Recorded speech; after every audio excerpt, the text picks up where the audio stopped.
The betrayal felt like a punch to the gut, one I hadn't seen coming even after years of friendship with Paul. 15 years. That's how long we'd been like brothers, sharing laughs, struggles, and milestones. And Lisa, my wife of 8 years, someone I had poured my heart and soul into, stood by his side, unapologetically declaring they were meant to be. Their audacity was staggering. They didn't even try to deny it or soften the blow. They flaunted their betrayal as if it were justified. When Lisa walked out of the house for the last time, hand in hand with Paul, I stood frozen, watching the life I had built crumble in an instant. It wasn't just the loss of my marriage. It was the humiliation, the betrayal of trust, and the abrupt severance of a bond one had thought was unbreakable. I spent those first few days in a haze, replaying the moments leading up to their betrayal, questioning how I could have been so blind. Every memory felt tainted now, every shared laugh a lie. But wallowing wasn't an option. Somewhere beneath the storm of anger and despair, a voice whispered, "You're better than this." So, I resolved to do the one thing I knew how to do, move forward. Not for them, not even for revenge. For me. I threw myself into work, pouring every ounce of pain and anger into my fledgling business. The company, which had once been more of a dream than a reality, became my lifeline.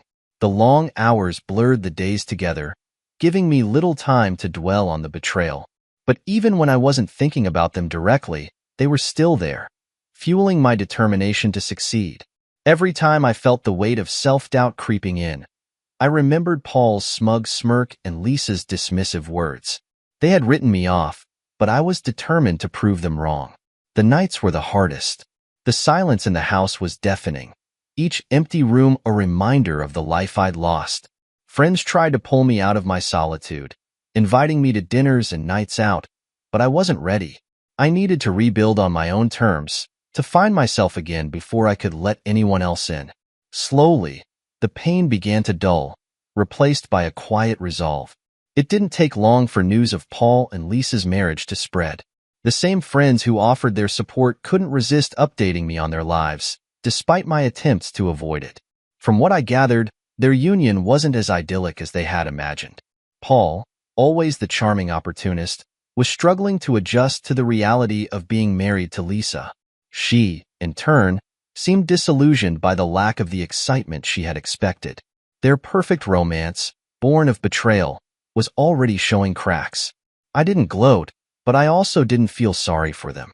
They had made their choices, just as I had made mine. While they wrestled with the consequences of their actions, I focused on building a life they could never touch.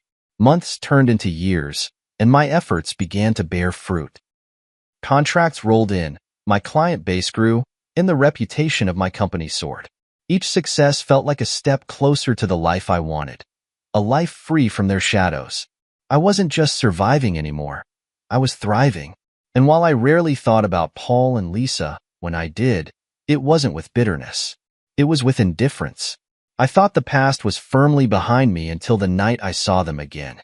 It was an industry event, the kind I now attended regularly as a respected entrepreneur. The room buzzed with chatter and laughter, the air filled with the hum of success. I was chatting with a colleague when I saw them across the room. Paul and Lisa. Their presence was jarring, but not as painful as I might have once imagined. They looked ordinary. The glow of their new life had dimmed, replaced by a weariness that spoke volumes. They spotted me before I could look away. Paul, ever the provocateur, sauntered over with Lisa in tow. His grin was smug, though it lacked the confidence I remembered. "Noah," he said, his voice oozing false cheer. "Still struggling, I see." It was such a ridiculous statement, so disconnected from reality, that I almost laughed. Instead, I smiled, a calm, knowing smile that made Paul's grin falter. "Struggling?" I asked lightly. "Hardly. I'm thriving." Lisa looked uncomfortable, her eyes darting between us as if she could sense the shift in dynamics. Paul opened his mouth to respond, but I cut him off with a simple, deliberate gesture.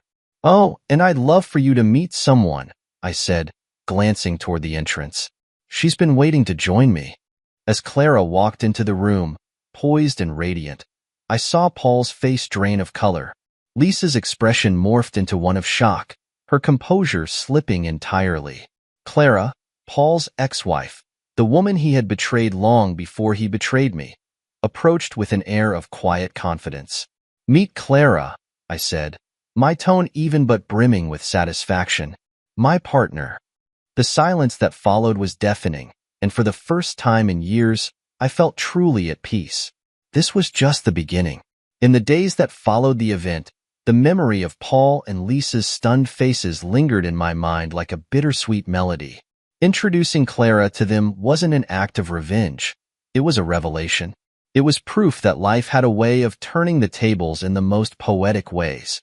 The world had moved on, and so had I, but for Paul and Lisa, the ripple effects of their choices were just beginning. Clara, with her poise and confidence, had become an integral part of my life. Our relationship wasn't built on a desire to get back at anyone. It was rooted in shared experiences, mutual respect, and the understanding of what it felt like to be betrayed by people we once trusted.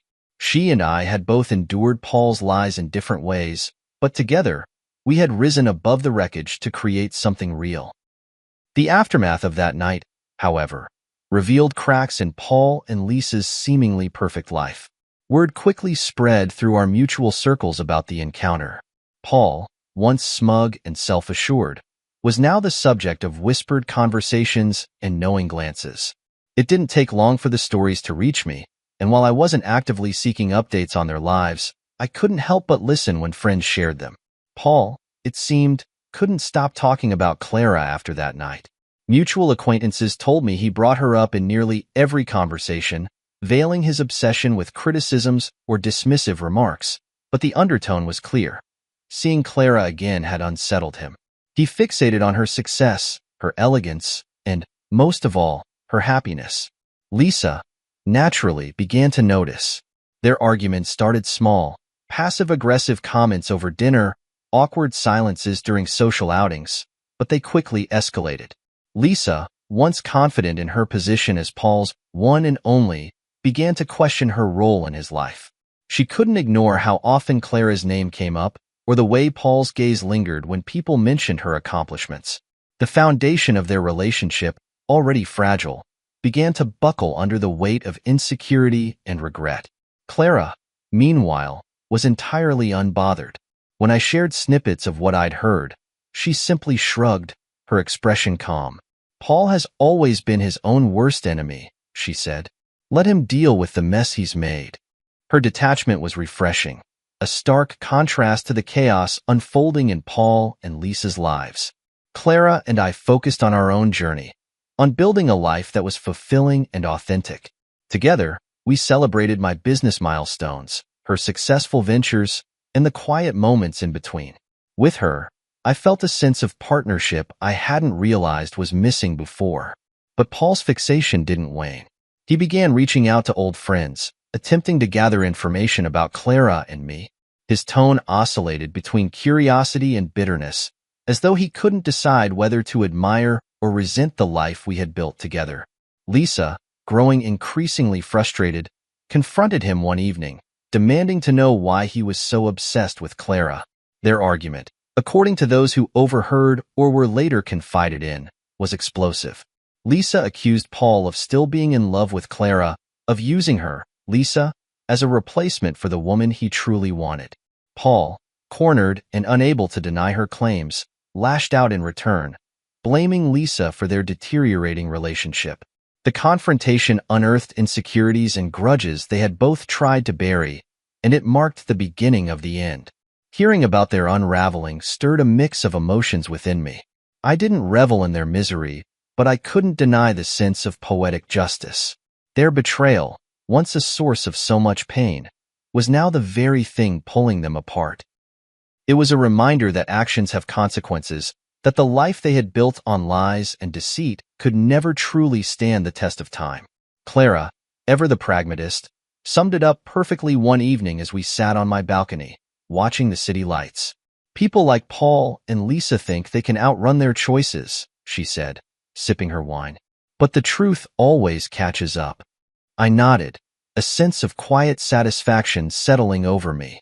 The life I had built, the man I had become, was no longer tied to their betrayal. They were simply players in a story that had long since ended, while I was living in a new chapter. A chapter filled with promise, peace, and the freedom to write my own narrative. As I glanced at Clara, her face illuminated by the soft glow of the city below, I felt an overwhelming sense of gratitude. Paul and Lisa's choices had set me on a path I might never have taken otherwise. They thought they had destroyed me, but in truth, they had set me free. The rumors about Paul and Lisa's crumbling marriage grew louder with each passing week. Mutual acquaintances, whether out of genuine concern or a flair for gossip, kept me informed of every detail. It wasn't intentional on my part. I wasn't seeking updates, but people couldn't resist telling me how the once perfect couple was now at war with each other. Each new revelation only underscored how fragile their relationship had been from the start. Apparently, Paul had become increasingly bitter. His fixation on Clara wasn't just an occasional mention. It was a full-blown obsession. He compared Lisa to Clara at every opportunity, whether it was her career accomplishments, her elegance at social events, or her overall demeanor. Lisa, who once reveled in the thrill of being Paul's chosen one, found herself on the receiving end of his disdain. I could picture it clearly. The smug confidence Paul and Lisa had displayed when they first declared their affair, the defiance with which they had shattered two lives to be together, now replaced by tension, arguments, and regret. Their happily ever after had become a cautionary tale. Clara and I continued to live our lives unaffected by their drama. We didn't discuss Paul or Lisa often, but when their names came up, it was usually accompanied by a shrug or a wry comment. Clara's ability to rise above the chaos was something I deeply admired. She had faced her own betrayal with grace, using it as a stepping stone rather than an anchor. Together, we had created a partnership built on trust, mutual respect, and shared goals, qualities Paul and Lisa had never truly understood. One evening, over dinner, Clara brought up an interesting observation. "It's funny," she said, swirling her wine. "Paul always wanted to be the center of attention, but now it seems like he's stuck in a story where he's not the hero anymore." I chuckled. "And he doesn't know how to handle it. That's the problem with people like him," she continued. "They think life revolves around their desires, their whims. But when the consequences catch up, they're completely unprepared." Her words lingered with me long after dinner. She was right. Paul and Lisa had built their relationship on a foundation of deceit, arrogance, and selfishness. It was only a matter of time before it all came crashing down. The final cracks in their marriage began to show during a high-profile event they attended together. From what I heard, Lisa had overheard Paul speaking with a colleague about Clara. His tone, wistful and almost reverent, was a stark contrast to how he spoke about Lisa. Furious, Lisa confronted him in front of several people, accusing him of being emotionally unfaithful and still hung up on his ex-wife. Their argument became the talk of the evening, with whispers spreading like wildfire. Paul tried to brush it off, but the damage was done. Lisa's insecurities, coupled with Paul's inability to let go of the past, had finally reached a breaking point. A week later, I received an unexpected message from an old mutual friend. "Did you hear?" they asked. "Lisa filed for divorce." I stared at the text for a moment, processing the news. While I had expected their marriage to end eventually, hearing it confirmed brought a sense of closure. The couple who had once flaunted their betrayal, who had mocked me and assumed they were untouchable, were now facing the fallout of their choices. Clara and I discussed it briefly that evening, but there was no gloating, no sense of triumph. "It's sad, really," Clara said. "They thought they were invincible, but they couldn't even survive each other." I nodded, appreciating her perspective. Their downfall wasn't something to celebrate. It was simply the inevitable result of their actions. They had made their bed, and now they had to lie in it. As for me, I felt a strange sense of peace. Paul and Lisa were no longer the villains of my story. They were just people, flawed and fallible, trying to navigate the mess they had created. Their betrayal had hurt me deeply, but it had also set me on a path to self-discovery and growth. I was no longer defined by what they had done to me.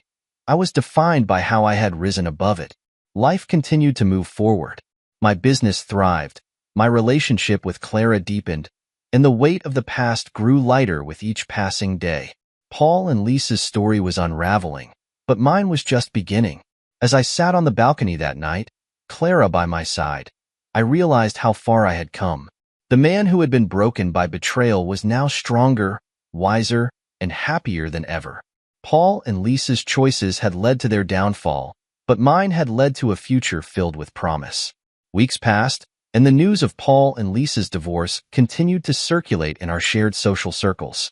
From what I heard, their separation was as messy and dramatic as their relationship had been. Mutual acquaintances described explosive arguments, accusations of infidelity, and bitter disputes over money. The couple that once basked in their perceived triumph over me was now unraveling for all to see. One evening, while Clara and I were enjoying dinner at home, my phone buzzed with a message from a former colleague. "You won't believe this," it read, followed by a screenshot of a social media post. It was from Lisa, an emotional tirade accusing Paul of betrayal and emotional manipulation. The irony wasn't lost on me. The very man she had betrayed me for was now the source of her own heartbreak. Clara glanced over as I chuckled softly. "What's so funny?" she asked, raising an eyebrow. I handed her the phone, and she read the message, her lips curving into a smirk. "Well, isn't that poetic?" "It's almost too perfect," I said, shaking my head. "But honestly, I'm not surprised. They were doomed from the start." Clara nodded, setting the phone down. "It's a classic case of karma. You can't build something real on a foundation of lies." Her words resonated with me. Paul and Lisa's relationship had always been more about ego and excitement than genuine connection. Their betrayal wasn't rooted in love. It was rooted in selfishness. And now, they were paying the price. Despite the ongoing drama, I remained focused on my own life. My business had reached new heights, and Clara and I were planning a getaway to celebrate her latest career milestone. Our relationship wasn't just thriving. It was flourishing in a way I hadn't thought possible after the pain of betrayal. Clara wasn't just my partner.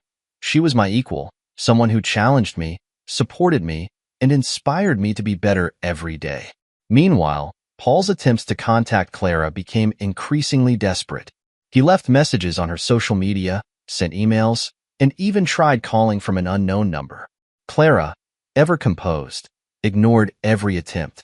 "He's not worth my time," she said firmly. "He made his choice, and so did I." Lisa, too, seemed to be grasping at straws. Through mutual friends, I learned that she had reached out to several people in our circle, seeking sympathy and validation. But the response wasn't what she had hoped for. Many of the same people who had once celebrated her boldness now viewed her with pity or disdain. She had burned too many bridges, and her isolation was palpable. One day, I received an email from Paul. The subject line read, "Can we talk?" Against my better judgment, I opened it. "Noah, I know I'm the last person you want to hear from, but I need to say this. I messed up. I betrayed your trust, and I destroyed our friendship. At the time, I thought I was making the right choice, but now I see how wrong I was. Clara, she's incredible. I never should have let her go. And you didn't deserve what I did to you. I don't expect forgiveness, but I hope we can at least talk. Maybe find some closure. Paul." I stared at the screen, my emotions a mix of disbelief and amusement. Paul's sudden contrition felt hollow, like an attempt to salvage some semblance of dignity after losing everything. He wasn't seeking closure. He was seeking absolution, a way to ease his guilt without truly facing the consequences of his actions. I closed the email without responding.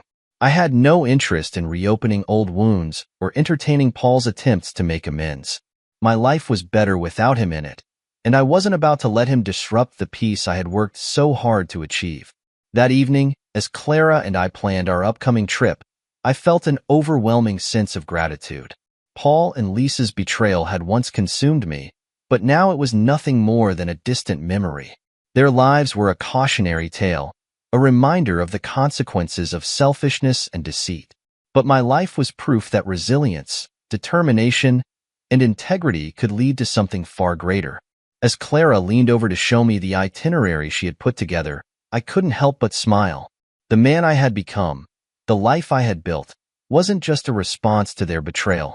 It was a testament to my ability to rise above it. The past no longer held any power over me. I had moved forward, and there was no looking back. The trip Clara and I had planned turned out to be exactly what I needed to distance myself from the remnants of Paul and Lisa's chaos. We spent 2 weeks exploring the breathtaking countryside, savoring quiet mornings and exhilarating hikes. For the first time in years, I felt completely untethered from the past. Clara and I laughed more than ever, sharing stories and dreams that reminded me how much life still had to offer. But even as I embraced my newfound peace, the fallout from Paul and Lisa's crumbling lives continued to ripple through our social circles. I learned from mutual friends that Lisa had moved out of their home and was staying with her sister, while Paul was left to deal with mounting financial struggles. The business he had started years ago, one he had always bragged about, was on the brink of collapse. His obsession with Clara and his inability to move on had drained him emotionally and professionally.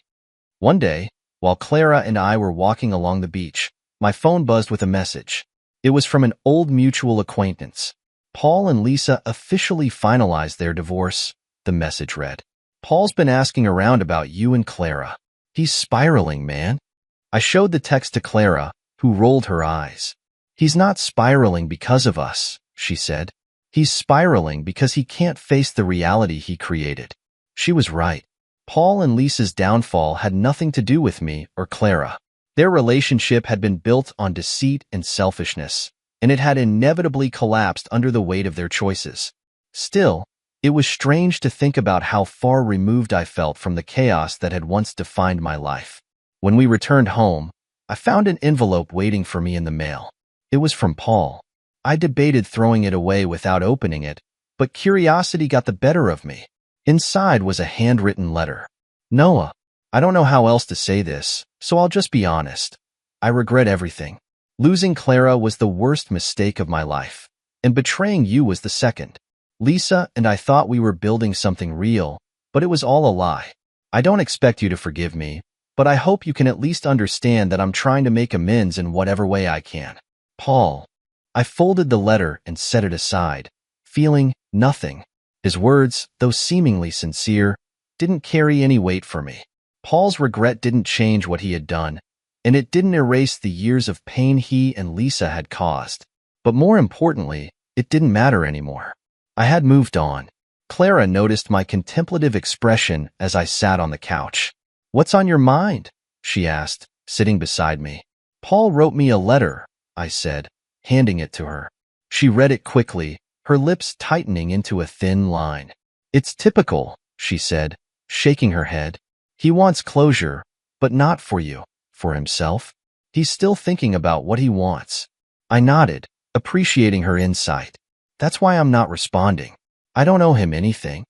And you don't need to, she said firmly, placing her hand on mine. You've already won by living your life.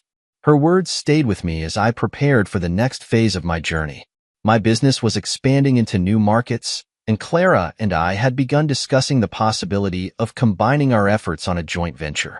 The idea of working alongside someone who shared my values and ambitions felt like the natural next step in our relationship. Meanwhile, Paul and Lisa became increasingly distant memories. Their story, once a source of so much pain and anger, now felt like a cautionary tale I had read in a book years ago. The betrayal that had once defined my life had been reduced to a footnote, a reminder of the lessons I had learned and the strength I had gained. One evening, as Clara and I sat on the balcony of my home, watching the city lights twinkle in the distance, she turned to me with a thoughtful expression. Do you think you'll ever forgive him? She asked. I considered her question carefully.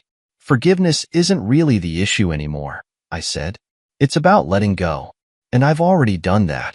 She smiled, her hand resting lightly on mine. I'm proud of you, Noah. You've come so far. So have you, I said, pulling her close. We both have. As the night deepened and the stars dotted the sky, I felt a profound sense of peace. Paul and Lisa's betrayal had been the catalyst for so much pain, but it had also been the beginning of a transformation I wouldn't trade for anything. I had risen above their choices, reclaimed my life, and found happiness on my own terms. The past was no longer a burden. It was simply a stepping stone to a brighter future. Paul's attempts to insert himself back into Clara's life didn't end with a letter. He began reaching out to her through mutual acquaintances, sending messages that ranged from apologetic to desperate. "I need to see you," he wrote in one, and "You were the best thing that ever happened to me," in another. Clara, true to her unwavering resolve, ignored them all. Why does he think he has any right to reach out now? Clara asked one evening as we discussed his latest attempt. She wasn't angry. She was baffled. "It's as if he believes his regret should matter to me." "It's because he's used to taking," I said. "Taking what he wants, taking people for granted, taking shortcuts. And now that everything's fallen apart, he thinks he can just take your time and forgiveness." Clara nodded, a small smile tugging at the corners of her lips. "Well, he's not getting either." Meanwhile, Lisa had faded entirely from the picture. From what I heard, she was living with her sister, struggling to rebuild her life. Her attempts to reconcile with mutual friends were largely unsuccessful. People didn't trust her, and the once flattering attention she had enjoyed from being with Paul had turned into whispers of pity and disdain. One afternoon, as I was reviewing plans for a new project, I received a call from Chris, a mutual friend who had always been in my corner. "You won't believe this," he said, barely able to contain his laughter. "Paul just got fired." "What?" I asked, setting my pen down. "From his own company?" "Yep," Chris said, still chuckling. "Turns out, the board had enough of his antics. His obsession with Clara, his inability to focus. He was tanking the business. They voted him out." The news didn't surprise me, but it did solidify something I had suspected for a while. Paul's life was unraveling, and it wasn't just because of Clara or me. His downfall was the result of his own arrogance, selfishness, and inability to take responsibility for his actions. Later that evening, Clara and I discussed the news over dinner. "It's ironic," she said, sipping her wine. "He always thought he was untouchable, but he's the one who destroyed everything he built." "His choices caught up with him," I agreed. "That's the thing about betrayal. It doesn't just hurt the people around you. It eats away at the person you are." Clara tilted her head, her expression thoughtful. "Do you think he regrets it? Not just losing me or his business, but everything he did?" "Regret, maybe," I said, "but not in the way that matters. Regret without accountability is meaningless." She nodded, her gaze meeting mine. "And we're better off without him in our lives." The following weeks were filled with progress and excitement. Clara and I officially launched our joint venture, combining her expertise in design with my real estate business. The partnership felt effortless, a perfect blend of our strengths and passions. Every day brought new challenges, but also new victories. One afternoon, as we celebrated landing a major client, Clara leaned in and said, "You know, I never thought I'd be here, working with someone I trust completely, building something meaningful." "Neither did I admitted. "But I'm glad we found each other." As our lives moved forward, Paul and Lisa's drama became a distant echo, fading into irrelevance. Occasionally, I would hear updates about Paul's struggles, how he had tried to start a new business but failed, or how he had reached out to old friends only to be met with cold shoulders. Lisa, too, seemed to vanish from the social scene, her once lavish life reduced to a shadow of what it had been. One evening, as Clara and I sat on the balcony of our new home, watching the sun dip below the horizon, I reflected on how far we had come. The pain of betrayal, the bitterness, the anger, it was all gone, replaced by peace and gratitude. Paul and Lisa's actions had once defined my life, but now they were nothing more than lessons, reminders of how far I'd risen above the chaos they left behind. "Do you ever think about what could have been?" Clara asked softly, breaking the silence. "Sometimes," I admitted, "but not with regret. I think about how much I've learned, how much I've grown, and I wouldn't trade that for anything." Clara smiled, resting her head on my shoulder. "Me neither." As the stars emerged, dotting the sky with their quiet brilliance, I felt a profound sense of contentment. The past was behind us, and the future stretched out before us, full of possibility. Paul and Lisa were just a chapter in our story, a chapter that had ended, leaving us free to write the next one on our own terms.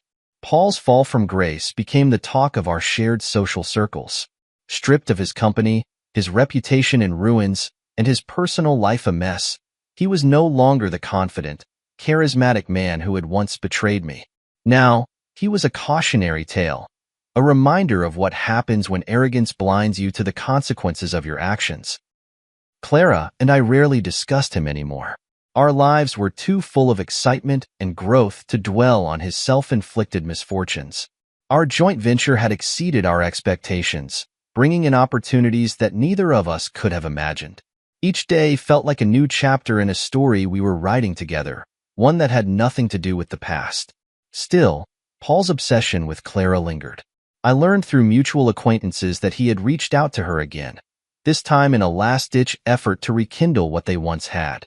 He sent her a long, rambling email, filled with apologies, confessions, and pleas for a second chance.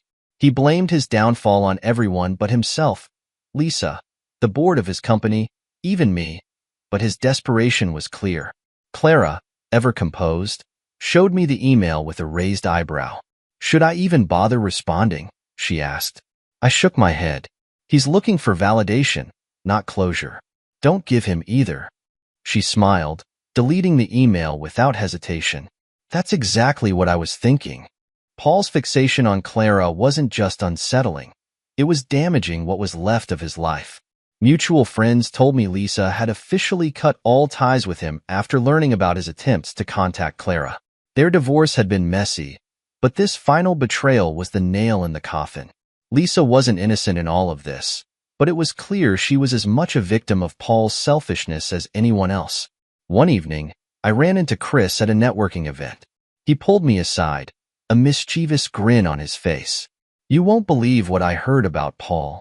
I raised an eyebrow. "What now?" "He tried to start a new business with some old contacts, but no one would back him. Apparently, his reputation is so bad. No one wants to touch him with a 10-foot pole." I couldn't help but chuckle. "Sounds about right." Chris leaned in closer, his tone more serious. "You know, Noah, I don't think he'll ever get back on his feet. He's burned too many bridges. But you're thriving." "I've had good people around me," I said, thinking of Clara, "and I've learned to focus on what really matters." Chris clapped me on the back. "Well, it shows. You're an inspiration, man." As flattering as Chris's words were, I didn't feel like a hero. My journey wasn't about proving anything to anyone. It was about finding peace and happiness after years of betrayal and pain.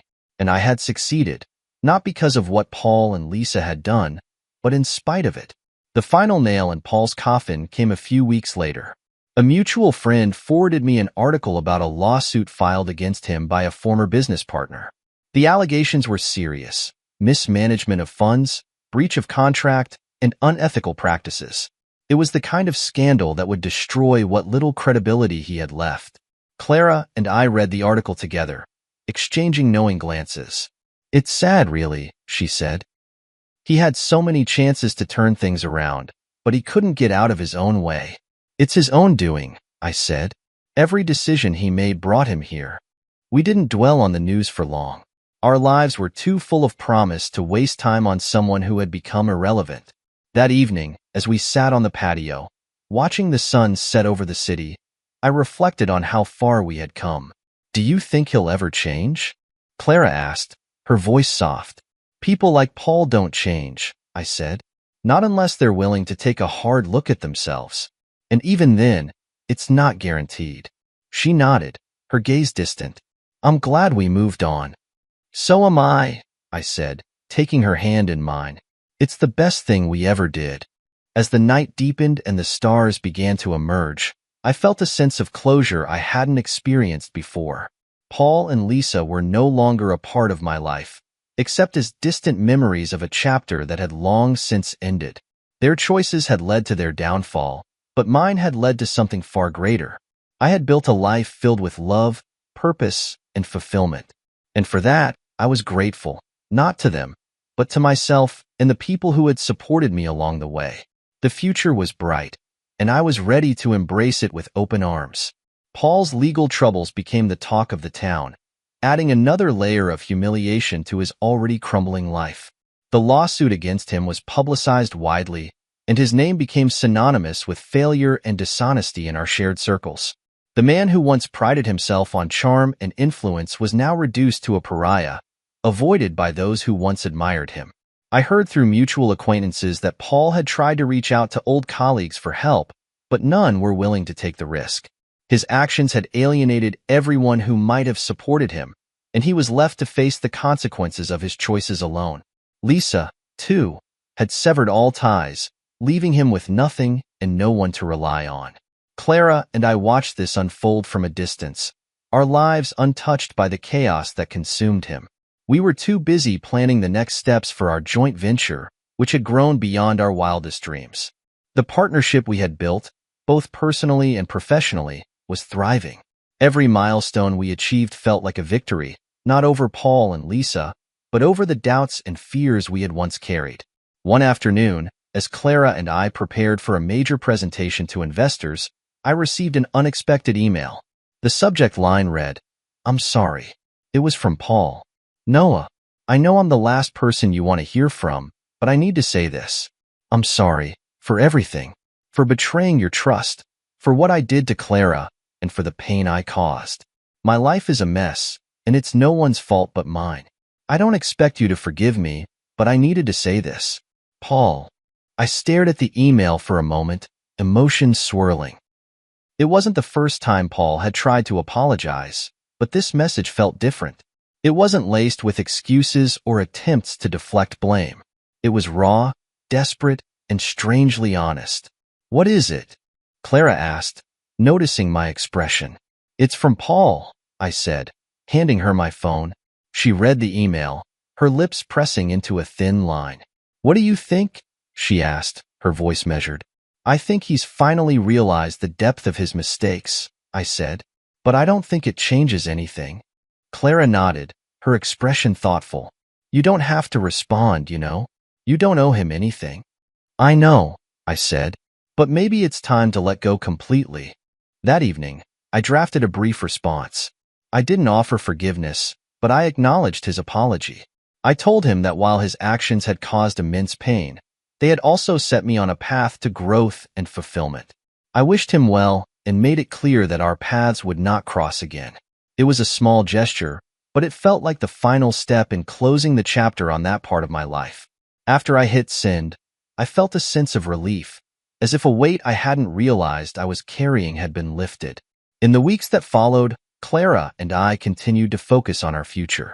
Our joint venture secured its biggest deal yet, opening doors to new opportunities and solidifying our reputation as a powerhouse team. We celebrated with a quiet dinner at home, reflecting on how far we had come. "I'm proud of you," Clara said, raising her glass. "For everything, for how you handled Paul, for how you rebuilt your life, and for the way you've supported me through it all. I couldn't have done it without you," I said, clinking my glass against hers. "You've been my anchor through all of this." As we sat there, enjoying the moment, I realized how much my perspective had shifted. Paul and Lisa's betrayal, once a source of so much pain, now felt like a distant memory. Their choices had led to their downfall, but mine had led to something extraordinary. The next morning, as I walked into our office, I felt a renewed sense of purpose. The future was bright, filled with promise and opportunity. Paul and Lisa's story was no longer a part of my narrative. I had moved on, and I was ready to embrace whatever came next. The past didn't define me. My choices did, and I had chosen to rise above. Months passed, and the memories of Paul and Lisa's betrayal faded further into the background. Clara and I had immersed ourselves in building a life that was rich with purpose and joy. Our joint venture flourished, and we celebrated each milestone as a team, relishing the satisfaction of creating something meaningful together. The final pieces of Paul's collapse unfolded like a tragic drama. His legal troubles deepened, and he faced significant financial penalties from the lawsuit. Mutual acquaintances shared that he had been forced to sell his remaining assets to cover the damages. His once proud demeanor was replaced by a shadow of the man he used to be, a a cautionary tale of how betrayal and arrogance could unravel even the most confident of individuals. Lisa, too, had disappeared from the social scene. Rumors suggested that she had moved back in with her sister and was working a modest job to make ends meet. Her glamorous lifestyle, once flaunted so boldly, had become a distant memory. Neither Paul nor Lisa seemed to have found the happiness they had pursued so recklessly. One day, as Clara and I finalized plans for a charity gala we were sponsoring, I received an unexpected phone call. It was Chris, our mutual friend, with another update. "You're not going to believe this," Chris said, barely suppressing a laugh. "Paul reached out to me asking for a job." I raised an eyebrow. "A job? With you?" "Yeah. Apparently, he's burned every other bridge." I turned him down, obviously. But can you believe it? The guy who once bragged about owning the world is now begging for work. I shook my head, a mix of amusement and pity washing over me. "It's ironic, isn't it?" "More than ironic," Chris replied. "It's poetic." After the call, I shared the news with Clara. She smirked, her eyes sparkling with mischief. "It's a fitting end for him, don't you think?" "It is," I agreed. "But it's also a reminder of how far we've come." The charity gala that evening was a resounding success. Clara and I were surrounded by supportive friends and colleagues who celebrated our achievements and shared in our joy. As I looked around the room, I felt an overwhelming sense of gratitude, not just for the life I had built, but for the people who had stood by me through every challenge. Later that night, Clara and I sat on the balcony of our home, reflecting on the journey that had brought us here. The stars above seemed to mirror the possibilities that lay ahead, endless and bright. "Do you ever think about them?" Clara asked, her voice soft. "Not in the way I used to," I said honestly. "I used to be consumed by anger and pain, but now I just feel free. They don't matter anymore." Clara nodded, her hand resting lightly on mine. "That's the best kind of closure." As we sat there, I realized how much I had changed since the day Paul and Lisa's betrayal shattered my world. What once felt like an insurmountable loss had become a stepping stone to something greater. The life I had rebuilt wasn't just a testament to resilience. It was a celebration of the strength and clarity I had gained along the way. Paul and Lisa's downfall was complete, but it no longer defined my story.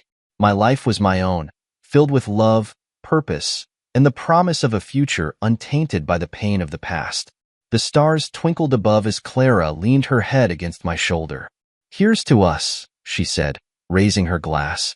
"To us," I echoed, clinking my glass against hers. In that moment, I knew with certainty that I had not only moved on, I had moved forward. The final chapter of this journey began not with an event, but with a realization. As Clara and I continued to build our lives together, the echoes of Paul and Lisa's betrayal became faint, distant reminders of a time that no longer held sway over me.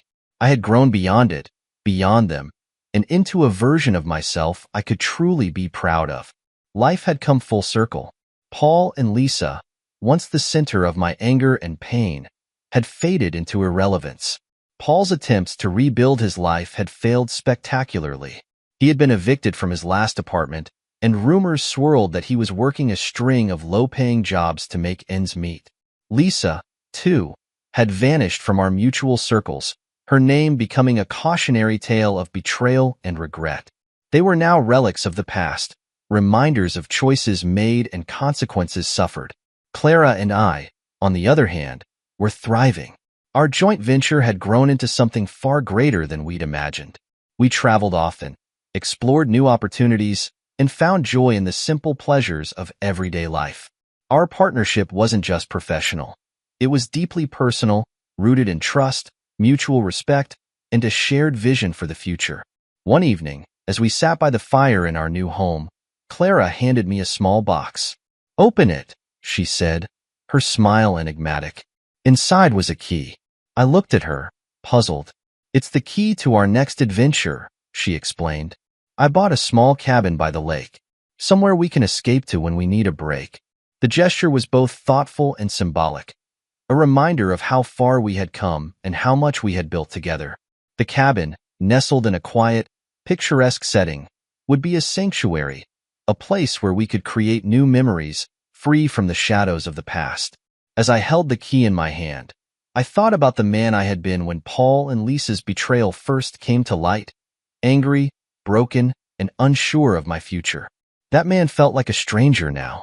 The pain they had caused no longer defined me. Instead, it had propelled me toward growth, resilience, and the life I now cherished. The following weekend, Clara and I drove to the cabin for the first time. The air was crisp, the lake shimmering under the sunlight, and the surrounding woods alive with the sounds of nature. It was perfect, peaceful, serene, and full of potential. Standing on the porch, Clara looked at me and said, "This is just the beginning, isn't it?" "It is," I agreed, taking her hand in mine. "The beginning of something incredible." As the days turned into weeks and the weeks into months, I found myself reflecting less and less on Paul and Lisa. Their betrayal, once so painful, had become a distant memory, a chapter that had ended long ago. They were no longer the villains of my story, just characters in a narrative that no longer mattered. The cabin became our retreat, a place where we could disconnect from the world and reconnect with each other. Each visit reinforced the sense of freedom and peace I had worked so hard to achieve. Life wasn't just good, it was extraordinary. One evening, as Clara and I watched the sun set over the lake, I turned to her and said, "Do you ever regret how things turned out?" She shook her head, her eyes sparkling. "Not for a second. Everything that happened led us here, to this moment, and I wouldn't trade it for anything." Neither would I. The betrayal that once threatened to destroy me had instead shaped me into someone stronger, wiser, and more fulfilled. Paul and Lisa's choices had led to their downfall, but mine had led to a life filled with love, purpose, and endless possibility. As the stars began to twinkle above, I felt a profound sense of gratitude, not just for the life I had built, but for the journey that had brought me here. The past was a distant echo, and the future stretched out before me, bright and full of promise. This was my new beginning, and it was everything I had ever hoped for, and more.